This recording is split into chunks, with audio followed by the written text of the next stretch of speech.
Bueno, pues empezamos el año con Cristina de nuevo, nos dejó en el 2025 con una gran clase y creo seguro, vamos, estoy segura de que va a ser otra gran clase, así que nada, Cristina, te dejo y cualquier pregunta que me hagan te las iré comentando, ¿vale? Vale, muchísimas gracias, Paula. Siempre es un placer estar aquí, bueno, y contar que contéis conmigo. Os tengo que dar las gracias por ello. Y esta sesión es muy diferente a aquella que dejamos en el año pasado. El año pasado que hablábamos de la contabilidad de costes, que hablábamos que era una cosa como hacia adentro de la empresa. Elegíamos nosotros qué variables fijarnos, elegíamos nosotros cómo presentarnos nuestros propios informes y elegíamos que nos teníamos que fijar en esos costes variables, cómo queríamos ver su evaluación. Éramos nosotros los que decíamos cómo estudiarlo. Aquí en el mundo financiero es todo lo contrario. Estamos sometidos a las normas bancarias, hipotecarias, cada vez más estrictas o más reguladas. También estamos obligados a presentar una información, registrarla en el registro mercantil, presentar nuestros impuestos de acuerdo a unas normas y esa información es la que vamos a llevar a los bancos, que son los que nos van a evaluar. O sea, esto está todo mucho más regulado, por lo que quizá a lo mejor sea más fácil hacer el seguimiento, pero tenemos poco margen de la improvisación. Entonces yo, para tener una idea de lo que vamos a contar en el día de hoy, había hecho este guión, primero las definiciones, que aunque son el mundo financiero, yo creo que todos conocemos un poquito de todo. Entonces, simplemente repasar y recordar, ponernos al día de algunos conceptos, ver qué tipos de productos financieros tenemos, sobre todo, qué nos va a pedir el banco cuando nosotros vayamos allí a su puerta a preguntar, a pedir esta financiación, con qué nos vamos a encontrar y qué nos van a pedir.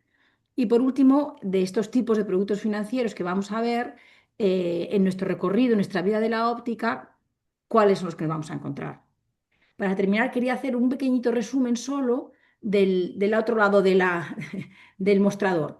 Más o menos toda la ponencia será la financiación para nosotros, pero también comentar un poco qué financiación hay para nuestros clientes. Entonces empezamos, si queréis, sin más, con estas definiciones básicas. Pues el producto financiero por excelencia, que es el préstamo, tiene unos componentes que todos conocemos. El más importante es el capital o el principal. Aquí quiero que recordéis lo que hablábamos el otro día y lo que es muy importante a la hora de analizar los costes.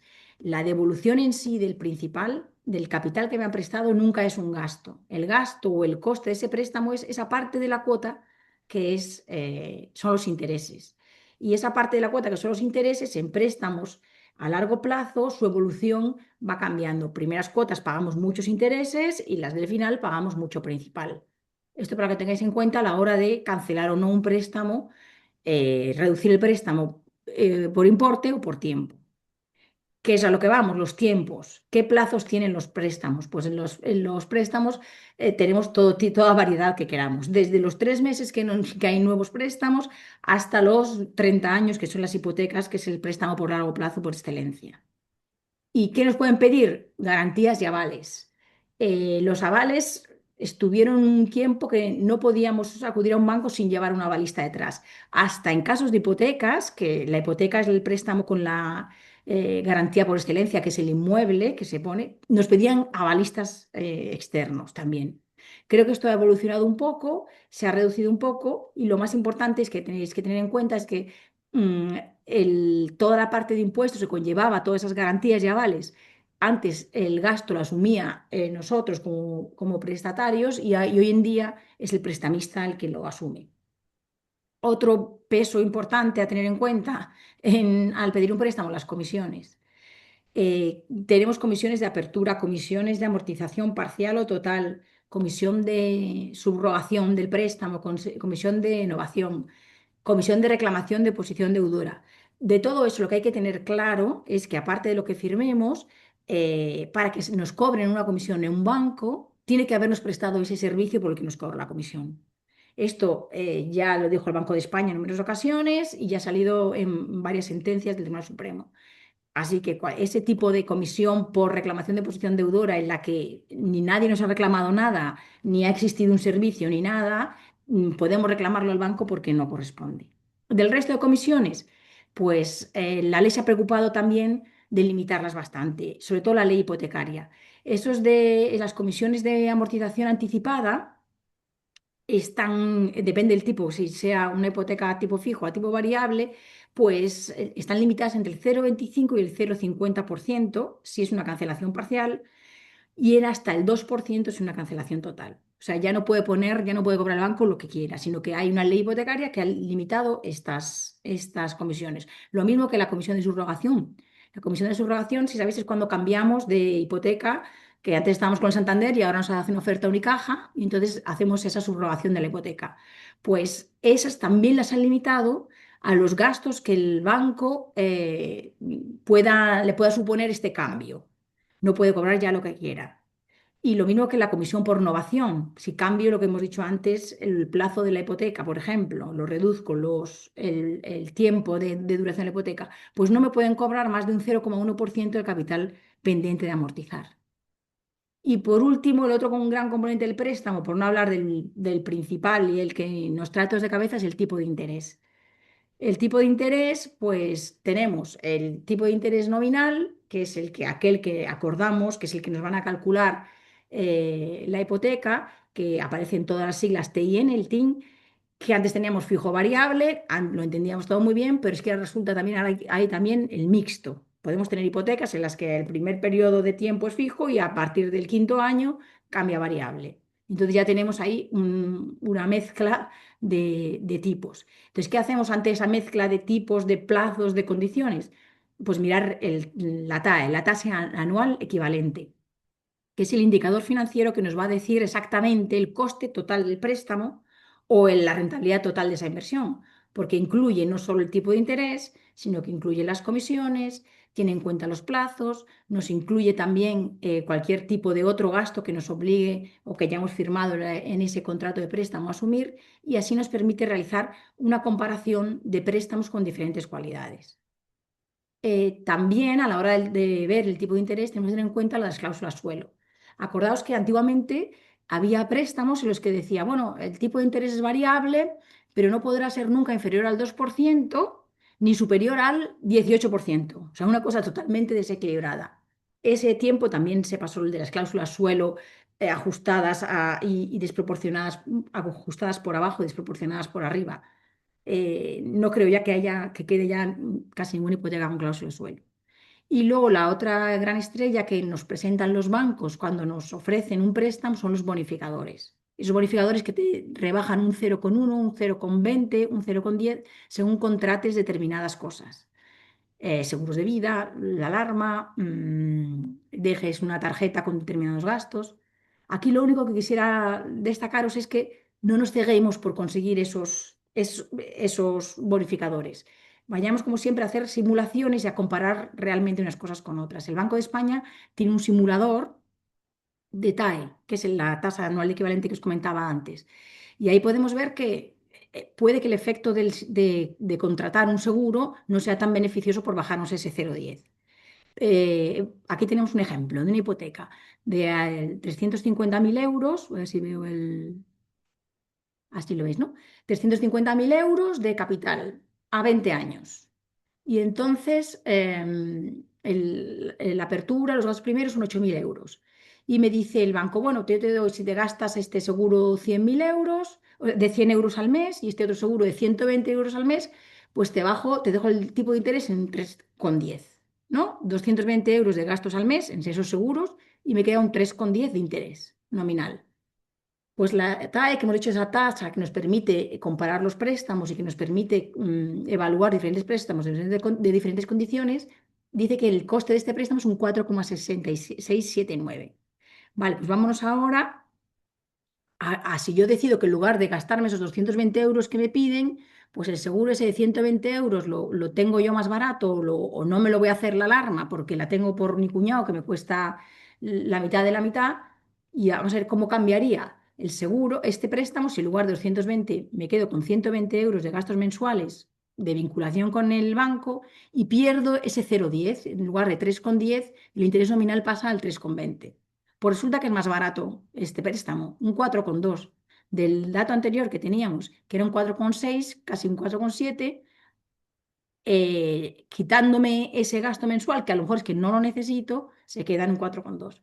Por estos bonificadores tenemos que ver cuáles nos interesan, cuáles realmente nos son útiles, los vamos a aprovechar y cómo afectan a nuestro préstamo si los contratamos o si los dejamos de contratar. Y seguimos con las definiciones. Ahora, aparte de los conceptos, vamos con las definiciones más financieras. Los ratios que más o menos suelen mirar los bancos cuando nosotros vamos a pedir un préstamo, o los ratios que deberíamos mirar nosotros si vamos a comprar una empresa, ver en qué situación financiera está. Pero antes de ver estos cuatro ratios que quería ver con vosotros, quiero que recordemos toda esta parte de la contabilidad financiera, que no sé si la tenemos más fresca, para repasarlo un pelín un poco rápido, de las masas patrimoniales. No sé si os acordáis que teníamos siempre el activo igual al pasivo, activo bienes y derechos y pasivo las deudas y obligaciones. Y dentro del activo y del pasivo se dividían en diferentes masas patrimoniales en función de la liquidez. En el caso del activo, cuanto más líquido, el banco era un activo súper líquido. El local donde yo desempeño mi actividad, pues muy poco líquido, porque yo para vender el local pues requiero de mucho más tiempo que vender unas existencias, una montura. Esa era la liquidez en el lado del activo. Y el pasivo se ordenaba también por exigibilidad. Las deudas a corto plazo son mucho más exigibles que la deuda que tengo con los socios que han aportado y han dejado la inversión en la empresa.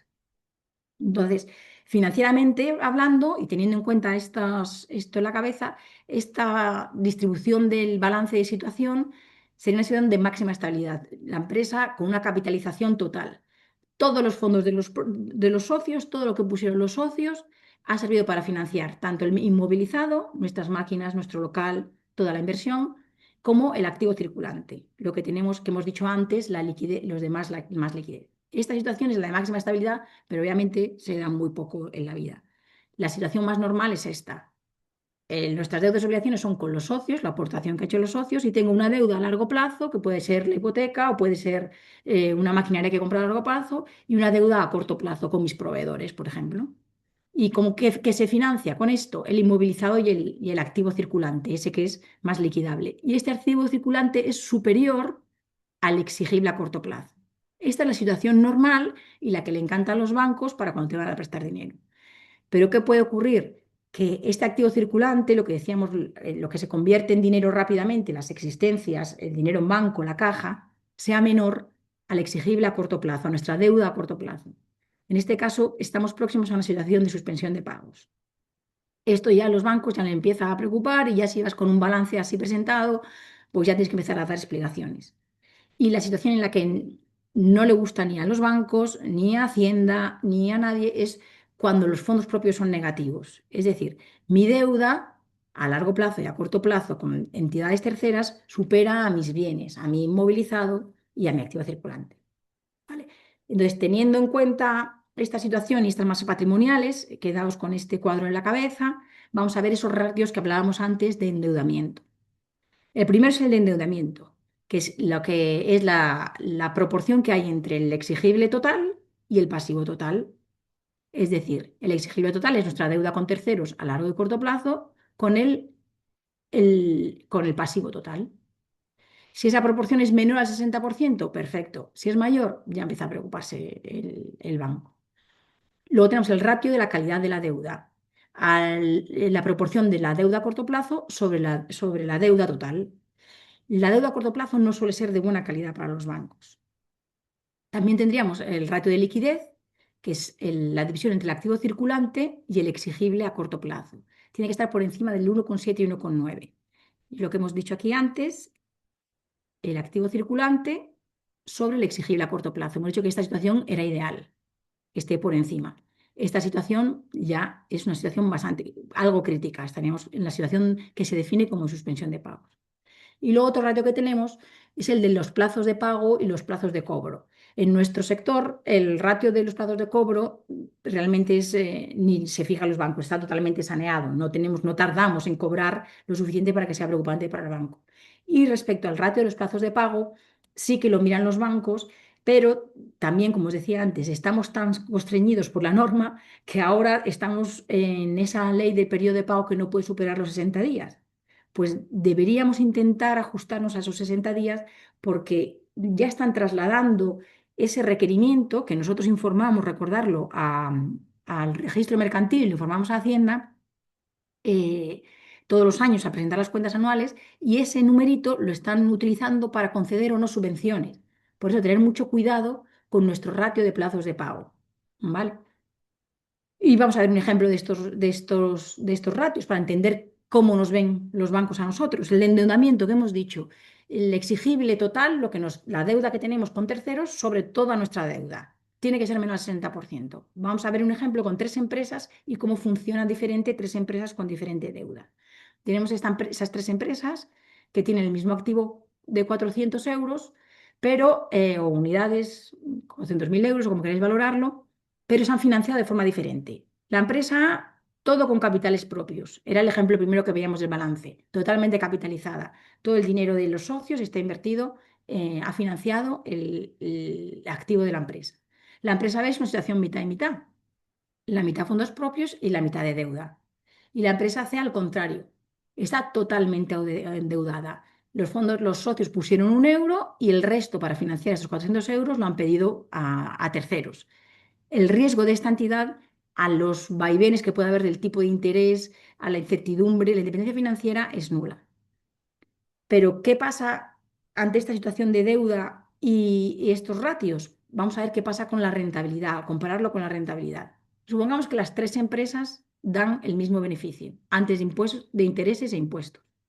Hemos dicho que la empresa C es la que está expuesta a esta situación de vaivenes de los tipos de interés o a cualquier quiebra que pueda tener en tesorería que pueda fallar al pago de esa deuda.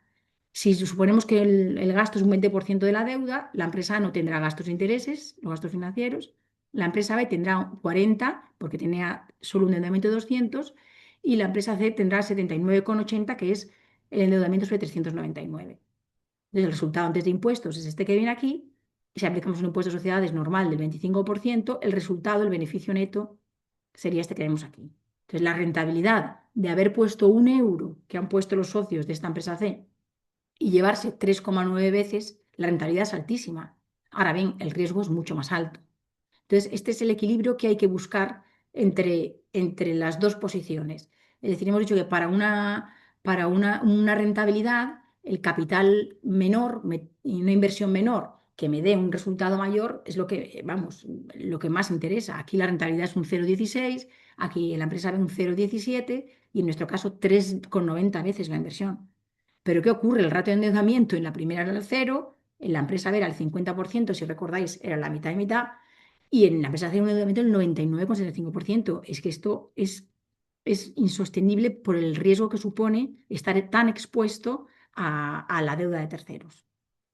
Entonces, la búsqueda de todo financiero un poco es mantener una rentabilidad de tus socios dentro de un marco de estabilidad financiera y sin un elevado endeudamiento.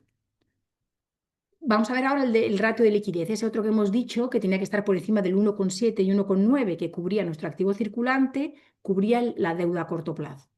Tenemos una empresa con este activo inmovilizado 840 y la parte que sería el activo circulante, que hemos dicho las existencias, realizable que pueden ser los clientes, las deudas con clientes, y el disponible que son las cuentas que tengo en el banco. En total de 2.000 euros. Y en el pasivo tengo la aportación de los socios, 950 euros, la deuda a medio plazo o largo plazo y la deuda a corto plazo.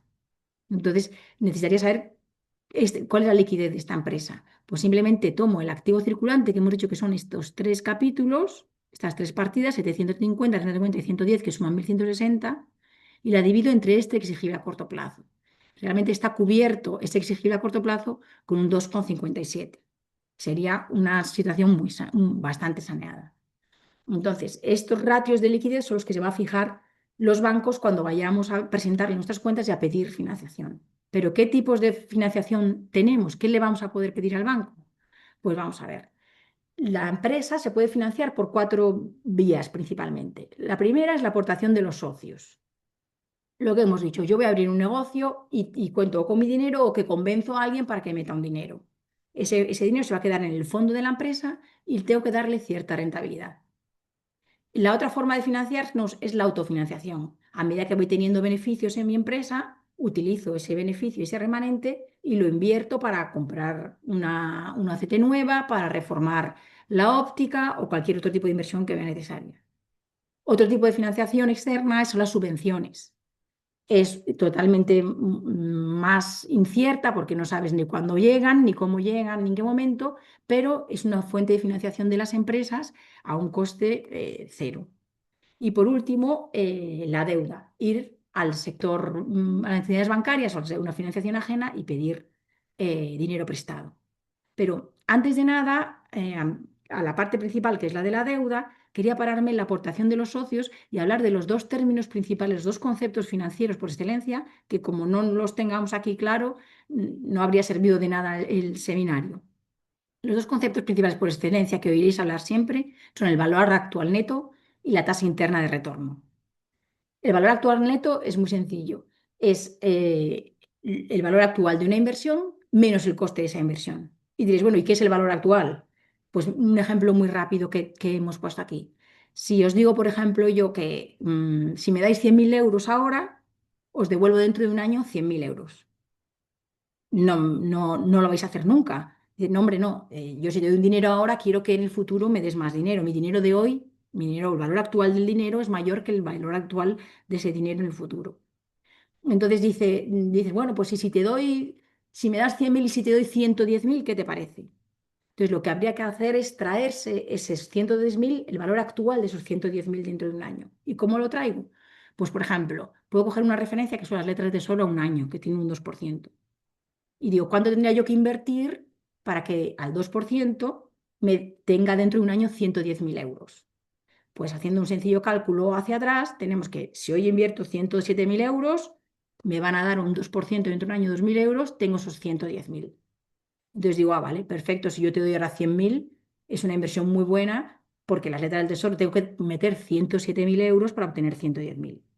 Pero luego puedo pensar, hombre, estas son las letras del tesoro, pero darme a mí, que no me conoces de nada, que no sé si me voy voy a desaparecer e irme a Cancún el año que viene con tus 100.000 euros, no sé, tengo que meterle un porcentaje mayor de riesgo a ese 2%. Entonces yo puedo utilizar lo que se llama la tasa de descuento que yo considere. Entonces, si las letras del tesoro a un año son un 2, si el interés legal del dinero está a un 3,25, que menos que en tu inversión que te he dado no me des un 4,5.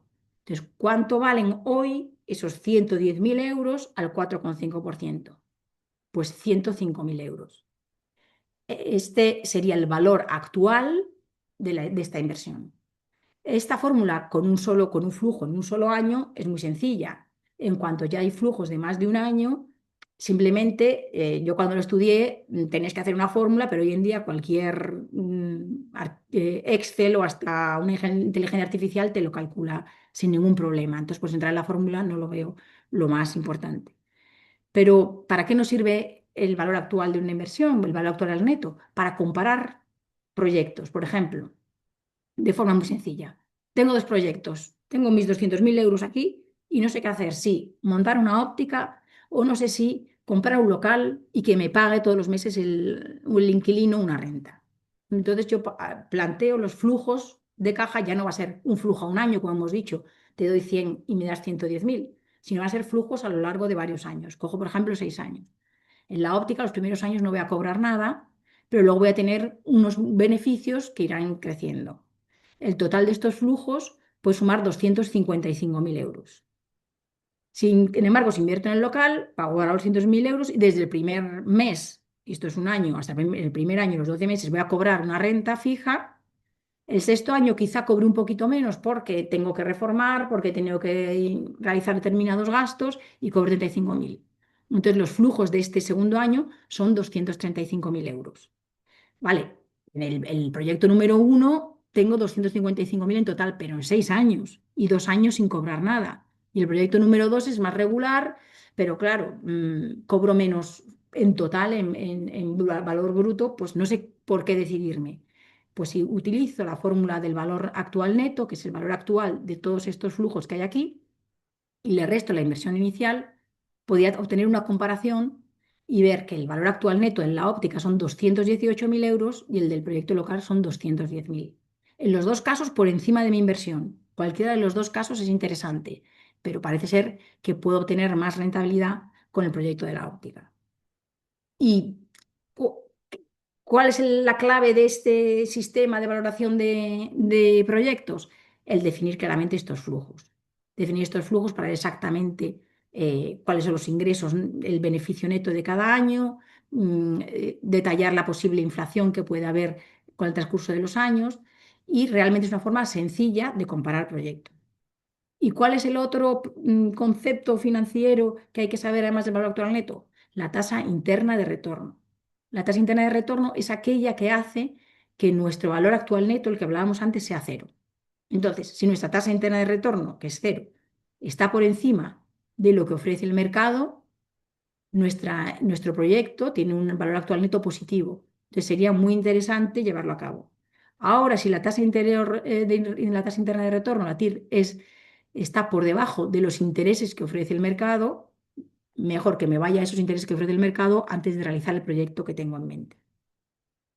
Por eso, si nuestra inversión para la óptica es nuestra, o si tenemos que convencer a alguien para que haga una inversión, uno de los planteamientos que puede ser es el valor actual neto de esa inversión y darle la TIR de esa inversión para que pueda ver que esta inversión es rentable y comparada con el mercado y con otros actores puede ser muy interesante.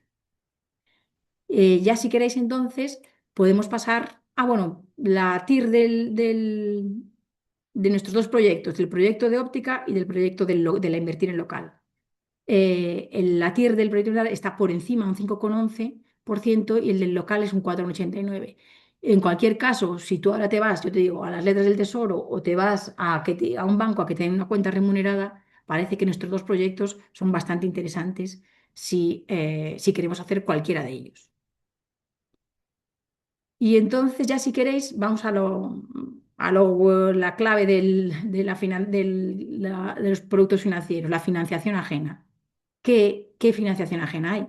Pues aquí he puesto varios tipos, pero hay muchos más. Hay variables hoy en día infinitas, ordenados por plazos de devolución, tipos de garantías y el primero de todos, pues el préstamo hipotecario. El préstamo hipotecario es el de mayor plazo, el que mayores garantías nos exige, el que tiene los tipos menores, los tipos de interés menores, el que nos obliga también a mayor burocracia. Tenemos que ser siempre ante notario, pasarlo por el registro, realizar unos trámites previos, como el más complejo. Pero, como hemos dicho, es el que tiene los tipos de intereses más bajos. ¿Y qué tipos de intereses ofrece el préstamo hipotecario? Pues, como hemos dicho, ofrece el variable que coge el Euribor más un diferencial. Los diferenciales están ahora entre el 0,49 y el 1,60% sobre el Euribor y todo depende también del perfil de cliente con los bancos. Pero bueno, estos son datos como el Banco de España de media que nos pueden servir de referencia. ¿Y a cuánto está el Euribor? Pues el Euribor que se suele coger de referencia para las hipotecas es a 6 meses o a un año. Y como veis aquí, el de 6 meses cerró en noviembre al 2,1 y el a un año al 2,2. Si sumamos nuestros diferenciales que hemos dicho, el 0,49 o hasta el 1,60, pues es el tipo que nos encontraríamos. ¿Y en cuánto se está moviendo el préstamo fijo? En la página de Idealista, si vemos los tres primeros que aparecen de préstamos a tipo fijo para un préstamo a 150.000 euros, pues como veis están al 2,36, 2,50, 2,60, con los bonificadores, como hemos dicho antes, si no te llegas hasta el 3,60. ¿Y qué elegir aquí? Pues ha aparecido ahora, después de las millones de ofertas, como os he dicho, además de todo esto está el préstamo mixto, el tipo de interés mixto, ha aparecido la figura del broker hipotecario, que no sé si habéis trabajado algunos con ellos. Hay algunos que me han comentado que funcionan muy bien, que su comisión la cobran directamente del banco, otros que también trabajan muy bien y te cobran a ti sus honorarios, y otros que no funcionan tan bien. Yo entiendo que esto depende mucho también del tiempo que dispongas y sobre todo de la vinculación que tengas tú como cliente con tu banco. ¿Y cómo afectan los tipos de interés en la hipoteca a los plazos? Pues aquí tenéis un gráfico del Banco de España del componente de una hipoteca a 15 años, a 200.000 euros, a un tipo fijo del 2,5. ¿Qué parte de intereses pagamos? Y en cuando se convierte a 20 años, ¿qué parte de intereses estamos pagando? Y cuando una hipoteca a 30 años, el doble de años que esta que tenemos aquí de 200.000 euros, ¿qué qué interés pagamos en toda la vida del préstamo. Y cómo pasa la cuota de 1.334 en este caso de 15 años, a 790. Pero la proporción de interés que pagamos es por encima de ese doble de tiempo, para que tengáis una referencia más o menos de, de qué cálculo se puede hacer. ¿Vale? Y si puedo pasar live, está aquí. ¿Y qué va a pasar con el futuro de las hipotecas? Pues ya había encontrado este artículo que era del 26 de diciembre, que decía, bueno, el Banco de España no tiene, el Banco Central Europeo no tiene intención de subir por encima del 2, no, mucho más. Con lo que el Euribor en consecuencia tampoco subirá mucho más. El Euribor sabéis que es la media de tipos a los que se prestan los bancos, quitando los extremos, el 15% más alto y el 15% más bajo. Dice, bueno, no hay intención de una subida desorbitada. Eso sí, los bancos sí que tienen intención de recuperar y superar márgenes porque estos años pasados han estado súper ajustados a la baja. Entonces, aunque no suba el Euribor mucho, ni aunque no suba el Banco Central Europeo, por tanto, no suba el Euribor, es probable que los tipos de los bancos suban. Yo esto lo vi el 26 de diciembre, pero con lo que ha pasado a nivel internacional, pues esta noticia puede que se quede en que no sabemos lo que va a pasar en el futuro, ni con los tipos de los bancos centrales europeos o central americano, o la Fed americana, ni con lo que van a hacer los bancos. El siguiente, por plazo, el siguiente tipo de producto financiero serían los préstamos a medio y corto plazo, dentro de los cuales son muy interesantes los préstamos ICO. Estos préstamos a medio y corto plazo se mueven entre el 1 y los 5 años. Algunos bancos pueden dar hasta 8 años, pero lo normal es que den 5 años. Y la TAE de estos préstamos hoy en día está situada entre el 6 y el 9. Yo creo que dependiendo del perfil bancario que tengamos en con nuestra relación con nuestro banco, pues se puede ajustar un poco menos si nos comprometemos a lo de siempre, a llevarle parte del negocio, una vinculación mayor, etcétera, etcétera. ¿Y por qué quería resaltar las líneas ICO? Porque el préstamo ICO que lo tramita nuestro banco, nosotros, o sea, nuestro banco, a través de nuestro banco es cómo solicitamos estos préstamos ICO. Estos préstamos ICO tienen una parcela muy enfocada a los autónomos y a las empresas sin restricción sectorial, que pudiera ser hace mucho tiempo si tenía esa restricción sectorial, hoy en día no. Y hay varios perfiles, pues, para flexibilidad, eh, dar garantía, sociedad de garantía recíproca, para externalización del negocio, para inversiones medioambientales, hay como muchas líneas. ¿Y qué ventajas tiene estos préstamos ICO? Pues el primero, que no te requieren garantía. No hace falta ni avalista, ni que lleves una garantía del propio negocio, ni del socio. La TA está limitada por ley. No puedes superar un determinado porcentaje dependiendo de la línea, dependiendo el ICO que se haya aprobado. Y en ocasiones nos dan periodos de carencia, que eso es bastante de agradecer cuando estamos afrontando una inversión importante. El siguiente escalón en duración, la línea de crédito. La línea de crédito también yo creo que ha mejorado bastante con el tiempo, porque ahora se han reducido mucho las comisiones de apertura y se han reducido mucho las comisiones de no disponibilidad, aquella que nos cobraban simplemente por no haber dispuesto de toda la línea que tenemos, cuando la idea de la línea realmente es ir disfrutando de la parte que sea necesaria en función de las fluctuaciones de tesorería que tengamos. Entonces, quizás sí que pueda volver a ser un aspecto interesante cuando estuvo bastante eh, discriminada, digamos, en el pasado, porque era muy cara. El otro punto de financiación, también a medio y corto plazo, es el leasing o el renting. Bueno, el leasing y el renting, la diferencia son dos tipos de arrendamiento. Uno se llama arrendamiento financiero, el renting se puede considerar un arrendamiento de servicios completo y la diferencia clave entre uno y otro es que primero el renting suele ser más caro porque lleva aparejado un montón de servicios y sobre todo el renting no aparece en nuestro informe de riesgos que se registra en el Banco de España. Entonces es una forma como de financiarse sin comprometer los riesgos, sin aparecer en ese ratio de endeudamiento que veíamos antes y puede servirnos útil en algunos casos. Y el leasing es simplemente esa cuota que vamos pagando de financiación de un bien de inversión en el que al final de la vida útil podemos ejercer el derecho de compra sobre el valor residual que quede el bien. Entonces, ¿qué diferencia principal puede tener entre esto y un préstamo? pues son dos principales. La primera es que hay unas ventajas fiscales que pueda ser más interesante porque la amortización sea más rápida a través del leasing. Ahí el impuesto de sociedades nos permite amortizar más rápidamente los casos de leasing. Es decir, imputar como gasto en nuestra cuenta de resultados más rápidamente esa inversión que si hacemos un préstamo y adquirimos nosotros el bien. ¿Y cuál es la otra ventaja que pueda tener? Que quizá cuando pedimos un préstamo para comprar un bien no nos financian el IVA o tenemos que pagar el IVA de golpe. En el leasing el IVA se va prorrateando cuota a cuota, mes a mes. Entonces se queda como distribuido, depende de nuestra situación en ese momento, puede ser interesante acudir a un leasing para distribuir ese IVA a lo largo de toda la vida del préstamo. Otras formas de financiaciones que hay que puedan interesarnos en algún momento, pues el factoring y el confirming, que son llevar al descuento al banco facturas de ingreso o facturas de pago. En nuestro caso de la óptica, facturas de ingreso no tiene mucho sentido porque no tenemos una factura de ingreso de un volumen importante.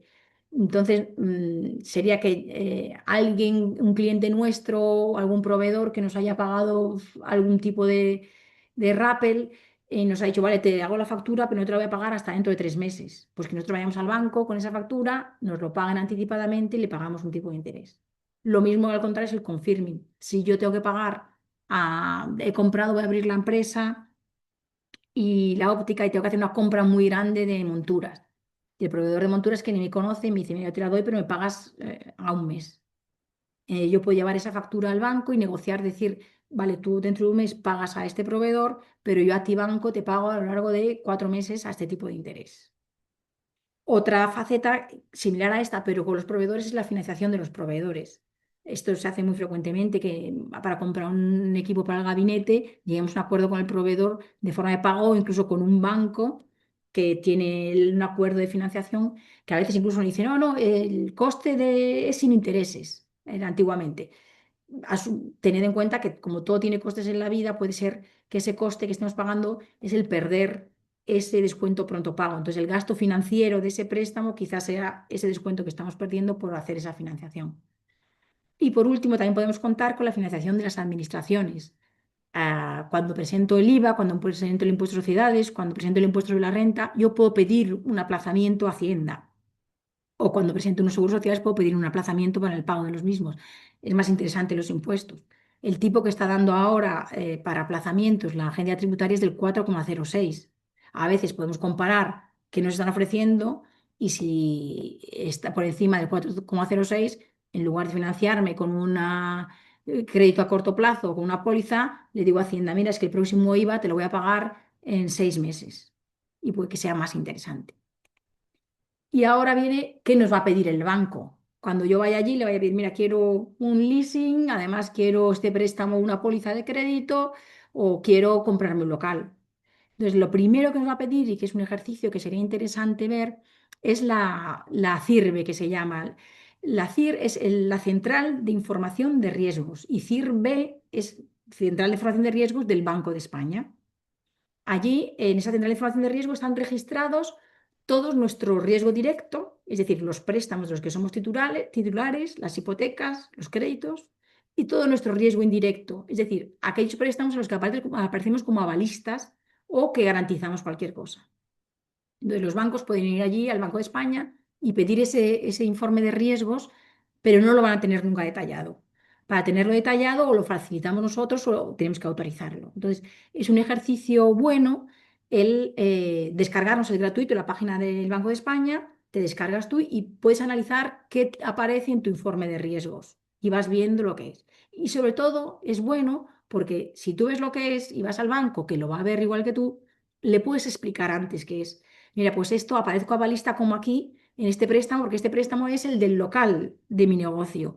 O aquí este préstamo que aparece aquí, este leasing, es el de la maquinaria que hice el año pasado que me está dando una rentabilidad de tanto. Puedo presentar mis cuentas de una forma más fiable a los bancos, porque ya casi al nivel de Hacienda me da miedo, tanto miedo el departamento de riesgos de los bancos, porque tú vas ahora a tu sucursal y dice, no tiene que ver los riesgos y riesgos saca unos criterios de valoración o unos motivos para aceptar, denegar o mejorar un tipo de interés que se escapan a cualquier raciocinio muchas veces. Entonces, cuanto más completo vaya nuestro informe y más claro vaya ante nuestra sucursal, nuestro director comercial puede trasladarlo mejor a ese departamento de riesgos y explicarle mucho mejor el motivo de para qué queremos el préstamo, que conozca mejor nuestra empresa y qué son esos datos que aparecen en la CIRBE o qué son esos datos que aparecen en la balance y cuenta de resultados que hemos presentado al registro. Ese es otro punto que tenemos que tener en cuenta. Cuidar mucho, que a veces descuidamos porque realmente nosotros conocemos nuestro negocio y sabemos dónde está la rentabilidad, pero hay que cuidar mucho el balance que presentamos a final de año, para que salga esa imagen que decíamos al principio, buena, que los fondos propios sean proporcionales, que las deudas sean proporcionales también. Si hay una deuda de socios metida a corto plazo y lleva ahí 3 años porque no me la estoy devolviendo, vamos a recolocarla en el balance para que cuando vayamos al banco quede una cosa más estructurada y ese nivel de endeudamiento que veamos, la calidad de la deuda, sea mucho mejor de esta forma y se presente mucho mejor. Porque ¿qué se fija el banco? Se va a fijar en estos estándares de capitalización que hemos visto antes, qué nivel de endeudamiento hay, y se va a fijar también en si somos capaces de devolver la deuda que nos vamos a meter con nuestros beneficios. Es decir, nos va a mirar si tenemos ventas, si son estables, nos va a mirar los criterios de endeudamiento que hemos visto antes y nuestro ratio de liquidez, si somos capaces de defender esa deuda. Nos va a mirar lo que le gusta mucho al banco para justificar a su departamento de riesgos, que el préstamo se destina a una inversión productiva. No, es que yo lo voy a pedir para cubrir pérdidas que tengo del año pasado. Aquí ya empezamos mal. Tenemos que tener un proyecto con una inversión productiva, le presentamos esa inversión, los flujos de esa inversión y el valor actual neto de esa inversión. Y lo mismo que es todo esto tiene una estructura sólida. Entonces, argumentando todo esto, contándoselo bien y presentándolo bien, ese departamento de riesgos tan temido, pues igual le gusta y en lugar de darnos el tipo de interés medio que suele dar a cualquier persona que pasa por allí delante, pues se molesta en mejorárnoslo o en revisar nuestras condiciones. ¿Y qué ve el banco entonces si yo le voy con mi balance? Pues cosas como esta. Este era el balance que habíamos visto antes para calcular el nivel de endeudamiento que hemos visto antes y el ratio de liquidez. Me va a ver ese que presenté un día y me va a decir, bueno, ¿y cómo has cerrado este año? Tengo que presentarle el de este año. Entonces, ¿qué va a hacer el banco? Calcular nuestros ratios y compararlos. ¿Qué ha pasado aquí? Pues en nuestro endeudamiento que estaba en un 0,52, que estaba por debajo del 60%, que estaba muy bien, porque el activo este circulante, el pasivo exigible estaba en un 52% del pasivo total, ha pasado a un 0,65. Aquí tenemos 1.781 dividido entre 2.740, que es el total del pasivo. 0,65%. Buf, ha empeorado. La calidad de la deuda, que era el peso del corto plazo sobre el total exigible, sobre el total de la deuda. 450 entre 1.050. Está en un 0,43. Vale, estaba por debajo de la media. ¿Cómo ha cambiado? La deuda a corto plazo ha pasado a 959 sobre el total de la deuda, 1.781. 0,54. Ha subido este porcentaje, la calidad de la deuda ha empeorado. Y la liquidez, pues la liquidez ha pasado, que era el activo circulante, que hemos dicho que son estos tres partidas de aquí, dividido entre el exigible a corto plazo. ¿Cuánto cubre esta parte a esta? Ha pasado de 2,57 que hemos visto antes al 1,71. No está mal, pero si nosotros solo presentamos estos datos así y no explicamos que el nivel de endeudamiento es porque hemos ampliado, por ejemplo, el gabinete, que pueden comprobarlo, y hemos ampliado, hecho una obra, he ampliado el gabinete, he comprado unas máquinas y además he hecho una inversión en un producto nuevo que he tenido que estocar, no es lo mismo que presentarlo así tal cual y decir, no es que me he endeudado porque tenía unas pérdidas y tenía que pagar las nóminas. Entonces, cuanto más clara vaya la información y más completa, mejor vamos a poder defendernos y conseguir una financiación. Y ahora vamos a hacer un breve recorrido por qué préstamos o qué productos financieros nos encontramos en la vida de una óptica. El primero, cuando abrimos el negocio, los fondos propios. Tenemos que contar con unos fondos propios para funcionar. Y tenemos que dar una rentabilidad y buscar una rentabilidad a esos fondos propios. Tenerla presente, que hay que retribuirlos de alguna forma o de otra. Quizá no los primeros años, pero sí a partir de un determinado año y a partir de un nivel de rentabilidad mínima que haga que esta inversión sea mejor que meterlo en letras del tesoro. La segunda opción, el préstamo hipotecario. En nuestro caso, el préstamo hipotecario sería, por ejemplo, para comprar el local. Tened en cuenta que para comprar el local no nos van a dar nunca el 100% del préstamo que pidamos, nos van a dar un 60%. Para eso necesitaremos tirar de fondos propios para financiar el resto del pago del local. También necesitamos montar gabinete con maquinarias, es lo que hemos dicho antes. Podemos elegir entre un leasing o un préstamo. ¿Qué es lo que podríamos hacer? Valorar los diferentes costes y ver nuestra situación financiera, fiscal, perdón, como hemos dicho antes, para comparar cuál nos interesa más. Un renting, en nuestro caso el renting nos puede interesar para los ordenadores o las impresoras que tenemos que tener funcionando constantemente y tienen un deterioro, y ahí el coste del renting no es tan elevado y no nos supone una carga tan grave que añadir al negocio. Y para arrancar con el producto puedo buscar, por ejemplo, la financiación de proveedores. ¿Qué pasa cuando ya llevo funcionando un tiempo? Pues si al cabo del tiempo puede llegar, al primer trimestre, me llegan los IVAs. Y como he invertido todo mi dinero en todas estas inversiones iniciales, me puedo encontrar que estoy justo para pagar el IVA. Pues hay unos préstamos específicos que presentan los bancos para pagar impuestos a 3 meses y a un tipo más o menos razonable. Pues puedo tirar de esos préstamos. O, como hemos dicho antes, puedo acudir a la Hacienda Pública y financiarme el pago del IVA a ese tipo que es del 4,06 y aplazar ese pago. Recuerda que hay deudas que no son aplazables, las retenciones no son aplazables y ni las retenciones del alquiler. ¿O qué puedo hacer si llega el verano y sé que voy a cerrar la semana del 15 y además en mi localización de mi óptica no es un destino de verano y estoy ajustado? Puedo pedir una línea de crédito para cubrir ese agujero de tesorería que tendré en el mes de agosto y recuperar ese agujero con las partes proporcionales mes a mes de los meses siguientes. Y cuando quiero ampliar el negocio, puedo financiarme con proveedores la compra de nueva maquinaria, puedo tirar de lo que hemos visto antes, de la autofinanciación, de los beneficios que he ido dando todos los años, puedo ir ese remanente y utilizarlo para hacer una inversión para esa ampliación que quiero. Puedo acudir a estos préstamos ICO y siempre que vaya a hacer una inversión, consultar qué subvenciones hay disponibles para que en el caso es en el que cuando vaya a hacer la inversión tenga una subvención que me pueda ayudar. No al revés, buscar subvenciones para rellenar inversiones que quizá no me interesa hacer. Es en el momento cuando se va a ampliar cuando se buscan las subvenciones.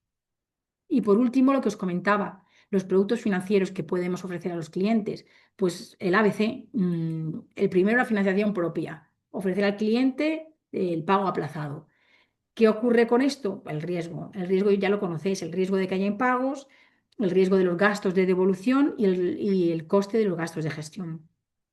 La otra financiación, las empresas que se dedican a la financiación del consumo, pues está Santander Consumer, está La Caixa, está Caixa Popular, está Pepper, cada una con diferentes tramos que puedes elegir entre una u otra. Sé que hasta La Caixa ofrece unos pequeños bonus por cada contrato que se haga, que igual eso incentiva al trabajador a no desdeñar encargos de precios altos cuando se pueden financiar. Y lo que se puede aprovechar de aquí, pues lo que te dicen ellos realmente, la fidelización. Mira, ya tienes aquí el préstamo este, y cualquier otra compra que lo tienes preconcedido, tu compra va a ser mucho más sencilla el año que viene cuando vuelvas y aprovechar que también han quitado todas las burocracias antes que había, que ahora simplemente casi es una plataforma que rellenas los datos.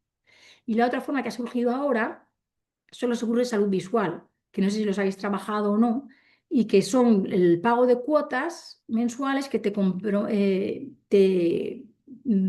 permiten acceder a varios servicios y varios productos limitados durante 2 años. Servicios de graduación, de reparación y productos, pues unas lentillas de tanta duración y unas gafas de sol y unas graduadas. Conozco cómo funcionan, conozco realmente los contratos y cuáles condiciones tienen, pero la realidad no sé bien cómo funcionan con el cliente final. Sé que un super ejemplo de este caso era Lobster, pero las ópticas Lobster, pero sé que las ópticas Lobster encima además ahora están como no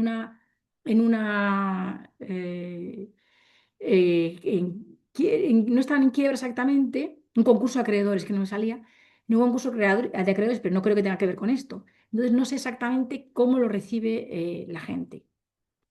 Y respecto a estos préstamos al consumo, sepáis que el ministro, yo creo que está en anteproyecto, ha dicho que aprobará una limitación de los tipos de interés de este tipo de préstamos. Si recordáis, con la Con la pandemia, estas financieras de préstamo al consumo dijeron que como había habido un montón de impagos, subieron bastante esos tipos de interés. Es de esperar que ahora, con esta limitación del gobierno a los tipos de interés de créditos al consumo, puede que bajen. No estoy tan segura porque esta limitación va destinada más a aquellos préstamos superagresivos, aquellas refinanciaciones y revoluts que eran préstamos, intereses sobre intereses de hasta un 20%. Pero bueno, lo que sea limitar eso puede afectar a nuestras cuotas de financieras y que se baje un poco. Y luego, junto a esta misma noticia, venía un párrafo diciendo que también estaba previsto introducir la IA para la gestión de solicitudes de subvenciones y ayudas para empresas. No sé si será una ley de estas ómnibus que va a tener de todo, pero que nos preparemos para ver lo que viene este año en legislación. Y ya nada más, simplemente deciros que siempre es conveniente, si vamos a hacer una inversión, elaborar un plan financiero, ver qué rentabilidad nos va a dar, también analizar la situación de nuestra empresa, saber si tenemos que reevaluarla, comprobar nuestras masas patrimoniales, nuestro nivel de endeudamiento, analizar la CIRBE y sobre todo comparar las ofertas que nos van haciendo los bancos. Comparar, aunque sean muy diferentes, utilizar los recursos que tenemos, la TAE, todas las formas financieras que tiene Excel, que nos puede dar esos resultados dedicándole un poco de tiempo nos pueden llevar a tomar una decisión más eficiente. Y ya nada más, que quedo a vuestra disposición para cualquier duda sobre este asunto, sobre de los temas anteriores y cualquier cosa que os pueda ayudar, estaré encantada. Vale, pues vamos a ver si alguien se anima a hacer alguna pregunta porque yo todavía estoy dándole vuelta Ah, a alguna cosa que has contado. Es densa, la clase, pero me ha encantado. cualquier cosa, Paula, ya sabéis que aunque no salga ahora, que no dudéis en preguntarme. Sí, sí, la clase ha estado chulísima. A ver si a alguien le ha surgido alguna duda o le ha pasado lo mismo que a mí, que se tiene que repasar la clase. Y lo que pasa que el mundo este ahora de financiero, después de las noticias estas internacionales, es que no sabes por dónde puede salir. Puede afectar tanto para bien como para mal, como para muy mal. Entonces, es una incertidumbre. Es que el mundo está ahora un poco revuelto, Sí, entonces pues estamos un poco a la espera. Pues creo que nadie se anima, Cristina. ¿Será que todavía están digiriendo la clase que no me salía? Y nada, a mí me ha encantado. Así me alegro y que espero lo que le gustara al pondremos, resto. Si no, ¿eh? Le pondremos en práctica. Así que nada, Cristina, que muchas gracias. nada, a Gracias vosotros. por las clases que has dado, que ha sido maravillosa, densa, pero maravillosa. Y nada, que no, nos vemos, si no aquí, nos vemos prontito también. Así Eso que espero, Paula, y que muchas gracias y que enhorabuena por el curso, que es magnífico. A la gente que buscáis, es un placer compartir con ellos sí, sí, esta la formación. verdad que están muy implicados todos. Me alegro. Muchas gracias. Bueno, pues muchas gracias a ti, Cristina. Un Venga, hasta saludo. luego. Hasta luego. Luego.